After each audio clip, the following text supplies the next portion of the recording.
స్వప్నక్క కూతురు పుట్టినరోజు ఉంది కదా అత్తయ్య, దానికి స్వప్నక్కను కాపాడడానికి హెల్ప్ చేసిన ఆవిడికి ఫోన్ చేసి రమ్మని చెప్దాము అని అనుకుంటున్నాము అని చెప్పనేసరికి చెప్పండి అనగానే, అదేదో మీరు చెప్తేనే బాగుంటుంది కదా అని చెప్పనగానే సరేనని ఫోన్ చేసి కావ్య ఇస్తుంది. ఏం పేరు అన్నావు అనగానే రేవతి అనేసరికి అపర్ణ ఎక్కడో రేవతి అని ఆలోచించుకుని, సర్లే మనిషిని పేర్లు పోలేని పేర్లు ఉంటాయి కదా అని అనుకుని సరే అని అమ్మ రేవతి అని చెప్పాను. కానీ నేను అపర్ణని అని చెప్పాను. కానీ ఒక్కసారిగా రేవతి షాక్ అయిపోతుంది.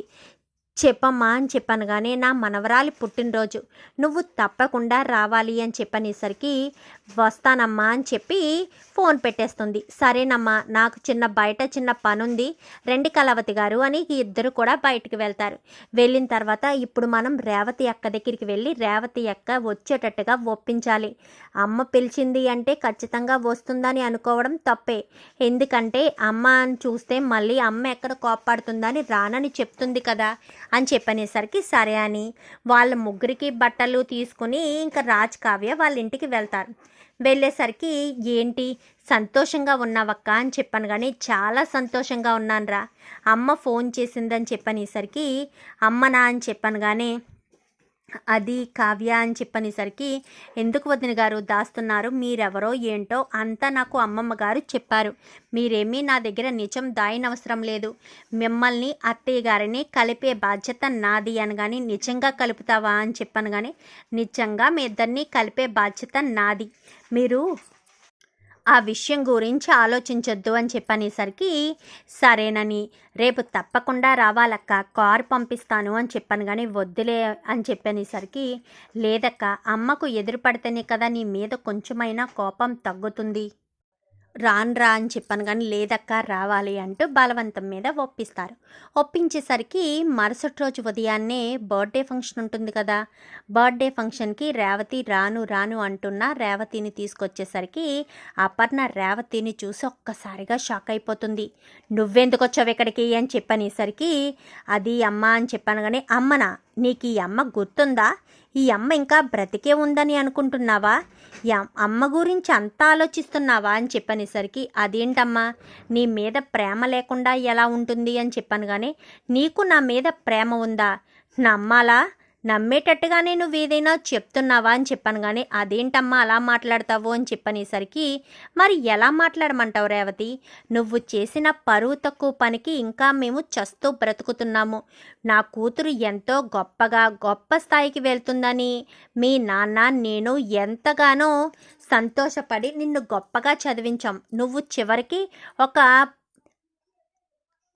కారు డ్రైవర్ని ప్రేమించి ఇంట్లో వాళ్ళ ఆలోచనలకి వాళ్ళు వేసుకున్న అంచనాలకి తలకిందులు చేసినట్టుగా వాడిని ప్రేమించి పెళ్లి చేసుకుని వచ్చేసావు.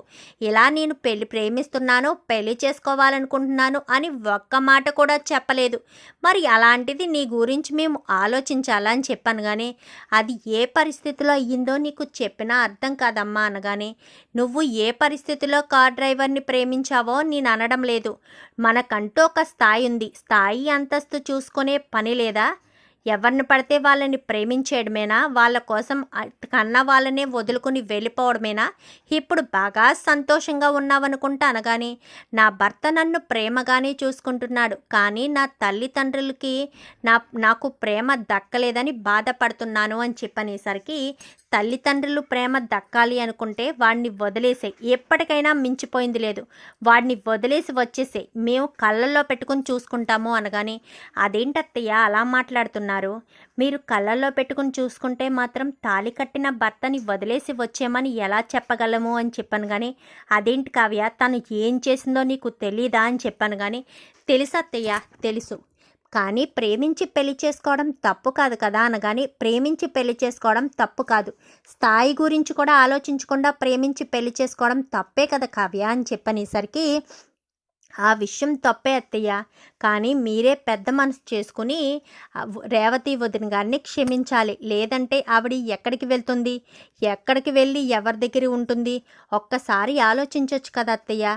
తప్పు చేశారు, క్షమించాల్సిన బాధ్యత మీకుంది కదా, తనకు భయం చెప్పి మీతో పాటు ఉంచుకోవడమే మంచిది కదా. ఎందుకంటే భర్త ప్రేమ దక్కినా తల్లిదండ్రుల ప్రేమ దక్కాలి.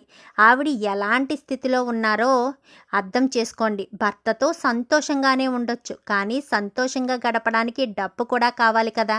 మీ ప్రేమ అభిమానాలు కూడా కావాలి కదా.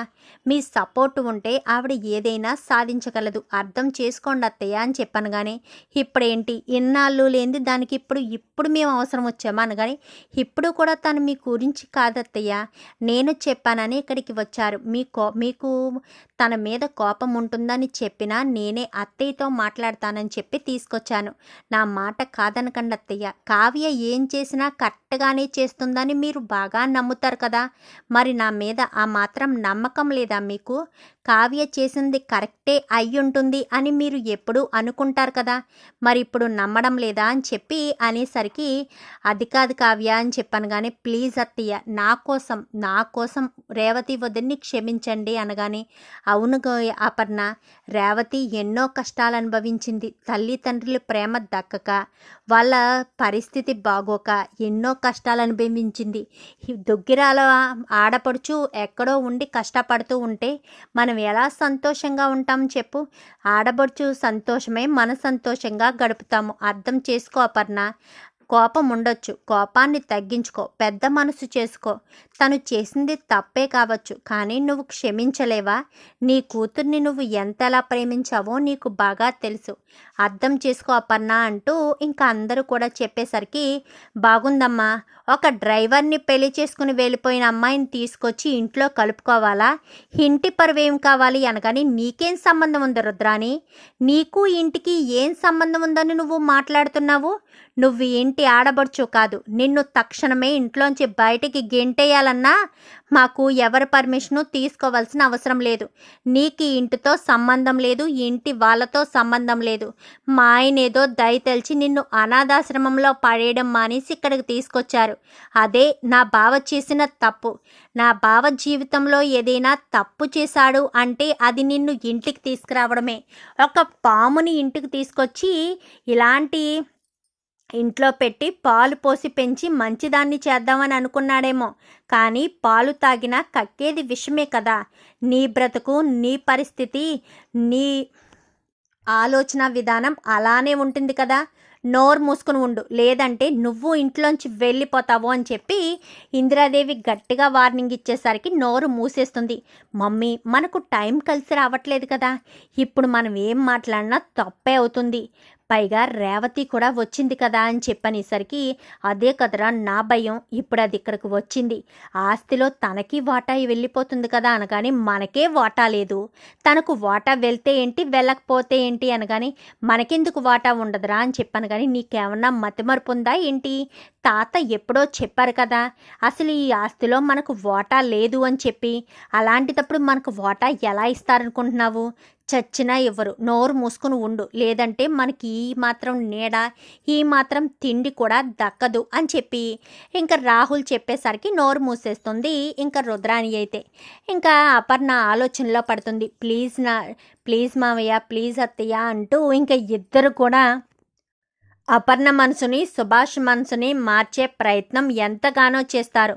ఇంకా అపర్ణనైతే చాలాసేపు బ్రతిమాలుతుంది కావ్య.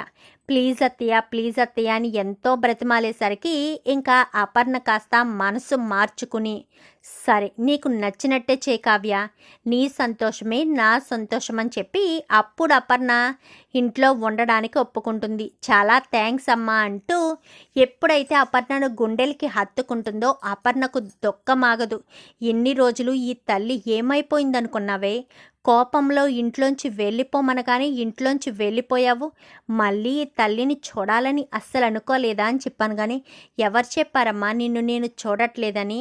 ప్రతిసారి నువ్వు బయటకు వచ్చిన ప్రతిసారి నాకు కనిపిస్తూనే ఉంటావు. ఏదో పక్క నుంచి నేను చూస్తూనే ఉంటాను. నిన్ను చూడకుండా నేను ఎలా ఉంటానమ్మా? ప్రేమించి పెళ్లి చేసుకుంటే మాత్రం తల్లిదండ్రులను వదిలేసుకోవాలా? నేనైతే నా తల్లిదండ్రులను వదిలేసుకోను. నిజంగా నువ్వు చెప్పినట్టే చేసావు కావ్య. తల్లిదండ్రులతో మిమ్మల్ని కలుపుతాను వదినా అని నువ్వు ఏ మొత్తాన్నైతే చెప్పావో అలాగే మా ఇద్దరిని మా అమ్మ నాన్నలతో కలిపావు. నాకు చాలా సంతోషంగా ఉందంటూ ఇంకా ఎంతగానో సంబరపడుతూ థ్యాంక్స్ చెప్తుంది కావ్యకైతే.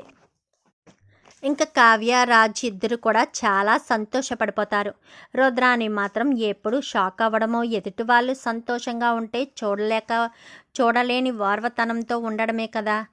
చూద్దాం మరి రాబోయే ఎపిసోడ్స్లో ఈ రకంగానే జరిగి అపర్ణ సుభాష్లు ఇద్దరు కూడా రేవతిని క్షమించి ఇంట్లోకి రానివ్వాలని మీరు కూడా కోరుకుంటే వీడియో నచ్చితే లైక్ చేసి ఛానల్ని సబ్స్క్రైబ్ చేసుకోండి. Thank you for watching.